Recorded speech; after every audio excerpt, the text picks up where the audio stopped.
dia, boa tarde, boa noite. Não sei em que momento você vai estar vendo esse vídeo, mas provavelmente vai ser o momento certo, o momento em que você precisa dele, tá? Meu nome é Rayana Devi, sou professora de yoga, entre outras coisas, mas neste momento eu vim falar sobre yoga. E dentro das práticas de yoga eu conduzo várias turmas e a grande dúvida, às vezes a pergunta dos alunos é quais são os mudras que eu devo utilizar numa prática de yoga? E aí a primeira informação que eu dou para você é que depende qual tipo de yoga que você vai estar executando. O yoga, que geralmente eu dou aula em academias, principalmente, é o yoga tântrico. E aí a gente traz essa linha tântrica, né, da ritualística em relação à puja, em relação aos mudras, mas também a gente trabalha com um flow, né, o Ashtanga Vinyasa Flow, que são os movimentos mais fluidos e intercalados.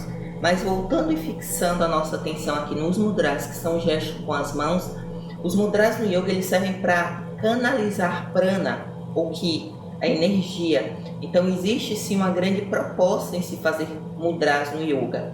Os mudras eles formam uma conexão entre as nossas mãos, entre o nosso corpo físico, o nosso corpo mental, tanto físico mesmo, cérebro, não é? Conexões cerebrais e neurônios, quanto o corpo mental e emocional. Então, para cada gesto e posição dessa que eu faça, tanto sendo asanas como mudras, o meu corpo energético ele vai se remodelando a essas energias. E é por isso que é muito natural que as pessoas se coloquem em alguns gestos quando estão em algumas situações. Por exemplo, preocupado,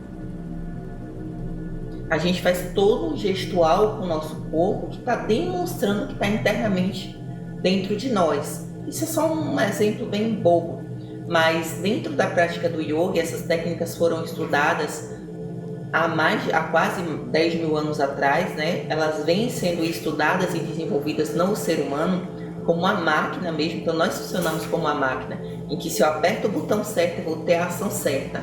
Só que a gente entende isso muito de forma física, no mundo que a gente vive principalmente. No mundo yoga, no mundo onde a gente trabalha com energias e com técnicas extrafísicas, a gente percebe e trabalha isso a nível energético, no corpo prânico, a nível mental e a nível emocional. Então a técnica de yoga, ela não as técnicas não são meramente físicas, elas são técnicas que a gente chama de psicofísicas. Elas mexem com o físico, com o psicológico, com emocional, mental e espiritual também. Porque uma vez que eu me torno um ser cada vez melhor, cada vez mais alinhado e alinhado também com minhas próprias energias e alinhado com os meus próprios chakras, eu me torno uma pessoa progressivamente melhor, tá? Voltando aqui aos mudras, quais são os principais mudras das práticas de yoga que nós ritualisticamente, né, usamos? Então nós temos aqui, né, um mudra que eu já vi algumas pessoas falar, mudra namastê. O nome dele, quando a gente fala namastê, todo mundo já sabe como vai posicionar as mãos, mas o nome não é esse, tá? Ele é conhecido como Anjali Mudra ou Pranam Mudra. Os nomes em sânscrito, eles mudam de uma literatura para outra, porque na Índia tem vários dialetos, né?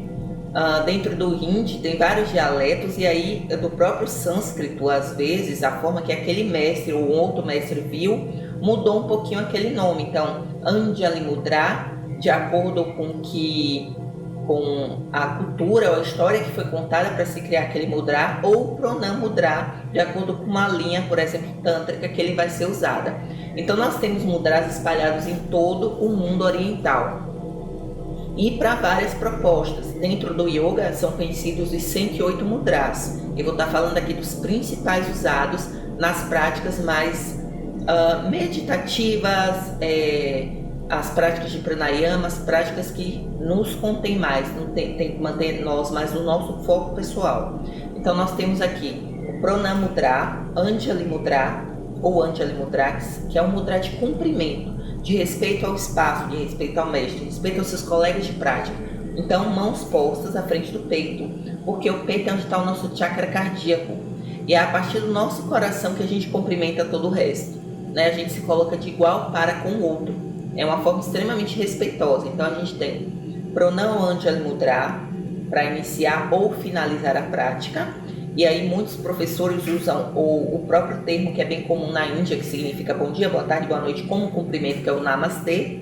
Ou nós podemos utilizar algum mantra para fechar a aula. Eu gosto de usar algumas vezes o Shanti Om, paz para todos, né? Mas cada escola e professor pode ficar livre para fazer como queira. Então, mãos postas para cumprimento, né? Para se direcionar de forma respeitosa a uma deidade, caso a pessoa tenha essa linha mais voltada à adoração dos deuses, ou uma linha mais naturalista, apenas em respeito ao si mesmo e ao outro. Então, mãos postas à frente do peito, Pranam Anjali Mudra. E aí a gente tem um outro mudra que é ligado à linha shivaísta do yoga, que é o Shiva Mudra.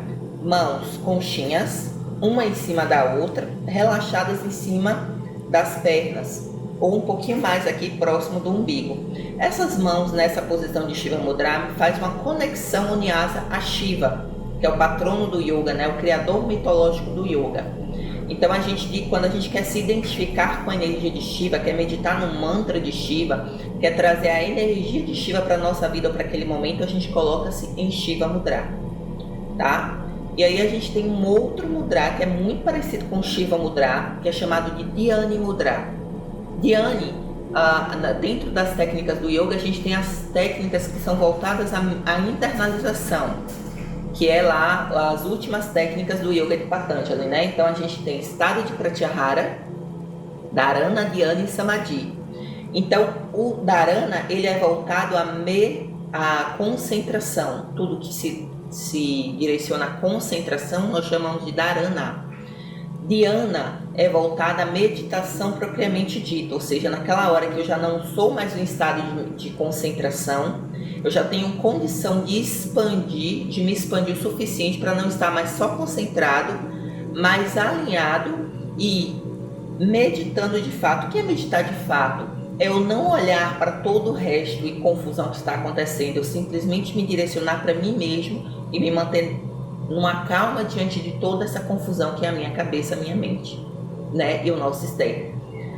Em outro momento eu posso falar mais sobre meditação, mas vamos lá. Então, o Dhyani Mudra, ele está ligado ao estado de meditação. Eu entro em Dhyana Mudra, aí eu tenho mãos em conchinha em cima da outra, dedos polegares unidos. Quando eu quero dizer para o meu cérebro, olha, está na hora de se acalmar, não é parar.